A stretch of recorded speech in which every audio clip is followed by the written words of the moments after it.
Estamos de regreso esta noche de miércoles, mitad de semana, juego de manos, y es tiempo de presentarle nuestro segundo tema, que sale, por cierto, desde el Ejecutivo Estatal y los diferentes pactos, firmas o acuerdos con organismos religiosos, con organizaciones religiosas aquí en el Estado.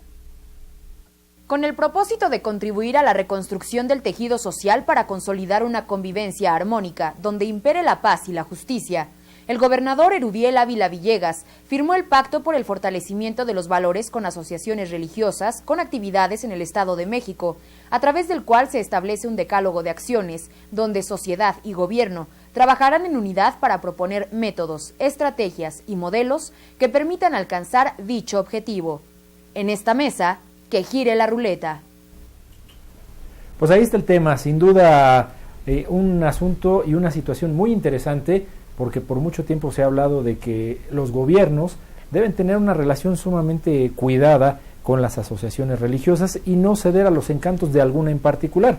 Dada la diversidad y la cantidad de asociaciones religiosas que hay en el Estado de México y el momento también crítico, social, económica, política y hasta de seguridad por el que atravesamos, este acercamiento creo que pone las bases para entablar una cruzada conjunta en la cual desde las familias, desde el seno del hogar, se pueda empezar a abonar en lo que llegue a formar mejores ciudadanos. El tema de los valores no es una cuestión cosmética, no es una cuestión, creo yo, ni siquiera podría tomarse como demagógica el que hoy se acerque a las asociaciones religiosas, sino de realmente ver dónde está fallando la sociedad para llegar al nivel de violencia, de inseguridad, de criminalidad que tenemos. Si las propias encuestas de jóvenes hoy nos demuestran que pues cerca de 5,000 jóvenes en este país están metidos en la cárcel por haber cometido delitos graves, eso me parece muy complicado que el gobierno lo quiera prevenir, si no es atendiendo justamente a qué está pasando, qué está pensando la gente desde su hogar, cuáles son las figuras de autoridad que permanecen y que pueden llevar por un mejor sendero a las nuevas generaciones. Fíjate que el martes pasado, es decir, ayer, Roberto Blancarte, del periódico Milenio, que se encarga a hablar sobre temas religiosos, daba a conocer una encuesta sobre lo que pasa, por ejemplo, en la religión católica, en donde parte del estudio es por qué si América Latina, ¿no?, buena parte del norte, ¿no?, nosotros, digamos, de Norteamérica, nosotros, México, de ahí para abajo, la población es católica, hay más violencia que en otros puntos del mundo. Y dentro de la encuesta que le hacían a los católicos, ellos decían, ¿cuál es el valor más importante que tienes por ser católico? Solamente estoy refiriéndome a lo que decía el artículo de ayer en Milenio. Y, en primer lugar, el activo más importante que tienen los católicos es el amor. Luego sigue la confianza, la amistad, y al final estaba la justicia. Y entonces es ahí donde, decía Blancarte, parece que se desvirtúa todo, porque para la gran mayoría de la población en México católica, la justicia no es algo que esté dentro de sus parámetros morales. Y quizá por ahí pueda empezar a caer luz sobre qué está pasando, ¿no? Y al final del día, cómo tiene que actuar el gobierno ante esta circunstancia. Sí, de entrada yo creo que es un buen esfuerzo del gobierno del Estado conjuntar, a todos los líderes de las religiones. Vimos ahí a Antonio Chedraui de los ortodoxos, vimos a la Iglesia Católica, vimos a los que se les conoce como protestantes, pero no se llaman así, ¿no? Sí. Vimos ahí a los diferentes jerarcas de las religiones con un objetivo de un decálogo que ahí firman para promover los valores y apostarle a lo que le llaman los políticos como la reconstrucción del tejido social.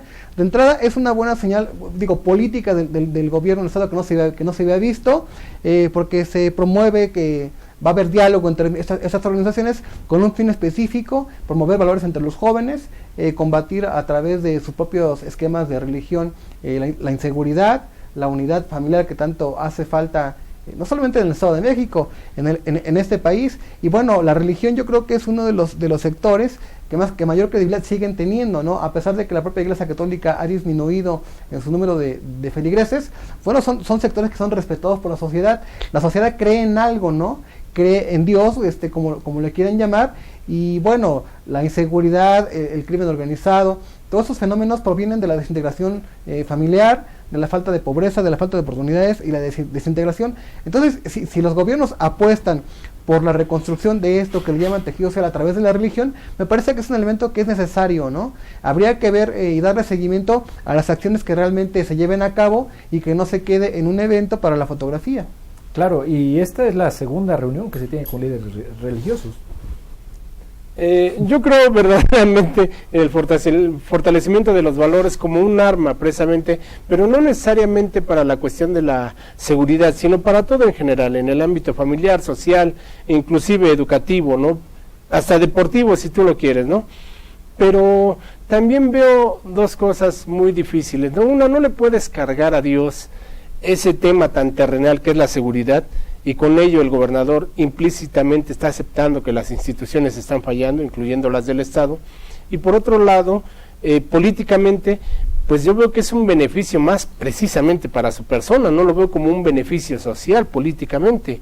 El fortalecimiento de los valores lo puede llevar a cabo el Estado a través de diversas instituciones y se debe de generar además. Sin embargo, la cuestión de la justicia tiene que recaer en instituciones como tal, y las instituciones son las que tienen que brindar los resultados. Yo no me imagino a Dios o saliendo de mi casa y encargándole mi carro a Dios, mi casa, mi negocio y todo, ¿no? De prevención, o sea, ¿no? Pero la situación de prevención la lleva a cabo el Estado, tampoco la llevan a cabo las iglesias. O sea, bueno, ¿cómo vamos a prevenir? pero a cargarle la mano. A ver, en el decálogo viene que las iglesias pueden decidir si alguien necesita una ayuda de un programa social. O sea, digo, programas, ¿ahora tienes tú? tienen que diseñar programas entre la SCC, la Procuraduría y las iglesias. Digo, o sea, esto es terrenal, no tiene que ver con Dios. Nosotros somos los que tenemos. Tiene que ver con Dios, es que es el liderazgo moral que persiste. No vas a esperar una aparición o por eso, pero el liderazgo moral tiene que ser en otro ámbito. La seguridad, que es la finalidad del pacto, debe de ser atacada y debe de ser preventiva por las instituciones. Pero yo lo entiendo. Pero ¿cómo metes al gobierno hasta tu casa para que eduque? El gobierno no educa, instruye. Una, sí, claro, la otra, los valores que te inculcan, pues van ligados también con la formación teológica o religiosa que tengas. Finalmente no hay una religión, al menos de las que aquí están presentes, que induzca al mal. Tienen decálogos o cuando menos códigos de conducta que te llevan al bien, quizá con una aspiración de una trascendencia extraterrenal, pero al final de cuentas es hacer buenas personas, hacer individuos íntegros que sean menos proclives a meterse en cosas insanas en lo individual y sumamente lesivas en lo social. Yo no creo que apostemos por una aparición y tampoco esperaría que el gobierno se empezara a meter en asuntos que no le competen, sería muy delicado.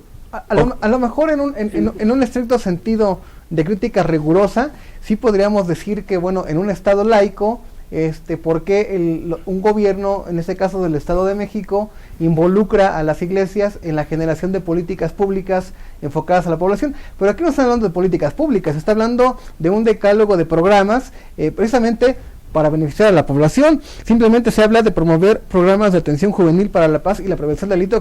Yo creo que no le hace mal al gobierno. La sociedad, yo creo que ve de buena manera que se involucre a sectores como las iglesias en la promoción de valores y la reconstrucción de tejido social, porque también no hay que perder de vista que la sociedad no cree en los gobiernos. También con ese mismo sentido y el punto que acabas de tocar, ¿no está para eso el Instituto de la Juventud? La situación de los valores coincido, porque a final de cuentas los valores los damos los padres de familia y los hace la familia. No, yo nunca hablé de educar, hablé de valores, y los valores los das desde la casa. Pero la situación no va a mejorar o a empeorar porque la iglesia intervenga. La iglesia ha intervenido políticamente a través de toda la historia y en México ha sido un bastión muy importante, y sin embargo eso no ha hecho que nosotros nos degrademos. Ahora, ¿no tendrá esto que ver también con esta nueva posición de la iglesia, de una iglesia muy crítica? Pues no, por supuesto. Que dejó de estar del lado de las autoridades, ¿no? Que se puso en un papel verdaderamente de análisis y de crítica permanente y constante. Yo creo que también tiene que ver un poco con reunir, con acercarse a esa crítica y al final del día involucrarla en el mismo problema que critica. Pero Puede además, ser- no solo es eso, coincido en esa parte. Todas las organizaciones religiosas están haciendo política y están claro. haciendo pronunciamientos políticos. Están haciendo partidos Sí, políticos. y están haciendo partidos políticos semana con semana. Lo que yo creo que esto podrá tener de provechoso, y a lo mejor peco de optimista, es que no se genere una especie de archipiélagos de la fe, donde unos crean en una cosa y no se sumen, otros crean en otra y cuestionen y no se sumen, otros crean en otra y cuestionen y destruyen y no se sumen. Finalmente todos estamos residiendo en el mismo territorio y el Estado de México adolece de la inseguridad. Y entonces, lejos de solo lanzar la crítica, señalar al gobierno, porque lo hacen en las misas y en las ceremonias, que, bueno, piden por ellos, pero de paso Les dan su cuestionan, llegue, sí, les dan su o sea, llegue. piden que los iluminen, pero porque están haciendo las Claro. cosas muy mal, y así se pronuncian. Y entonces, la feligresía, ¿qué es lo que dice? Pues esto está Ahora, sumamente mal, el- y cada si quien me que se permites, rasque con sus propias uñas. Yo siento que el discurso que tú mencionas obedece a dos situaciones.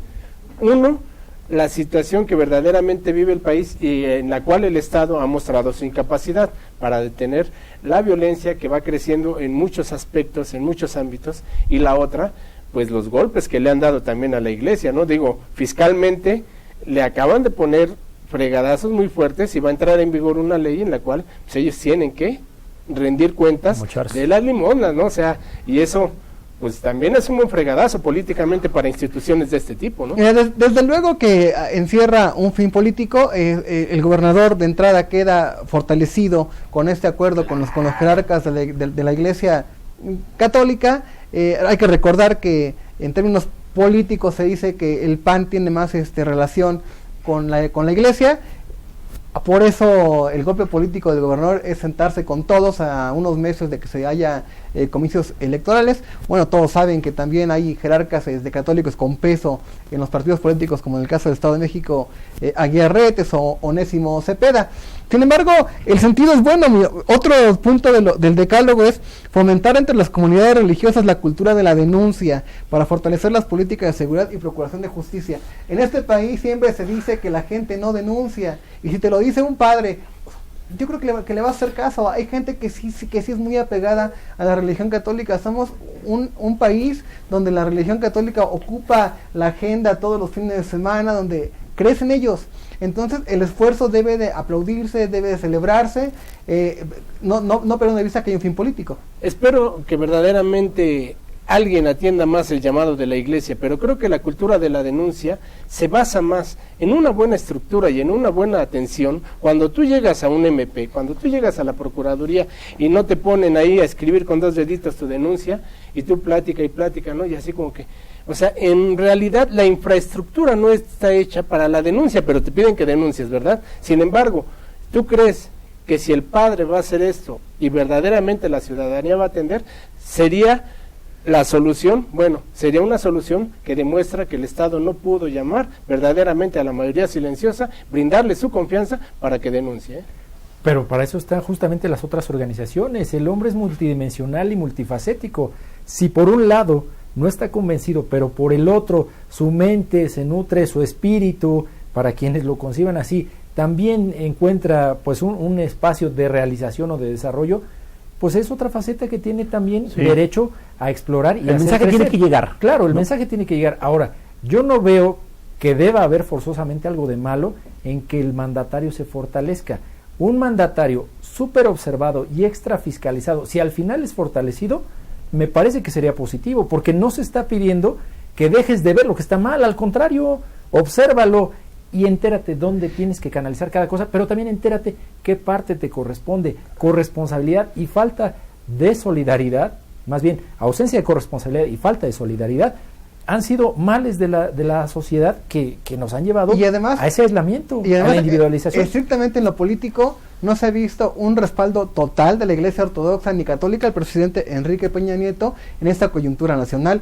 Por eso el golpe a su favor político del gobernador es sentarse en Palacio de Gobierno a firmar este pacto. Ya había tenido reuniones con el episcopado y bueno, también otra vez muestra una buena operación política del encargado de la política interna de este estado, de José Mansur, ¿no? Que es que además lo instruye el gobernador a que garantice que no se rompa la laicidad del Estado, ¿no? Que se involucre a la Iglesia, que sean tomados en cuenta, pero que no se rompen los equilibrios incluso constitucionales. Y por otro lado, yo creo que los jerarcas católicos se sienten integrados por parte del gobernador Erubiel Ávila. No, y además le instruye a que siga al pie de la letra el decálogo y los integre precisamente con ese fin. Tienes razón, yo no veo nada de malo en que se fortalezca Erubiel. A final de cuentas, alguna vez te lo he comentado, o sea, verdaderamente quien quiera competir por la presidencia y va a tener mayor mérito, va a ser quien baje los índices delictivos. Si a él le alcanza con este pacto y lo logra, pues qué bueno, ¿no? Yo digo, con que baje la delincuencia yo ya estoy feliz, la verdad.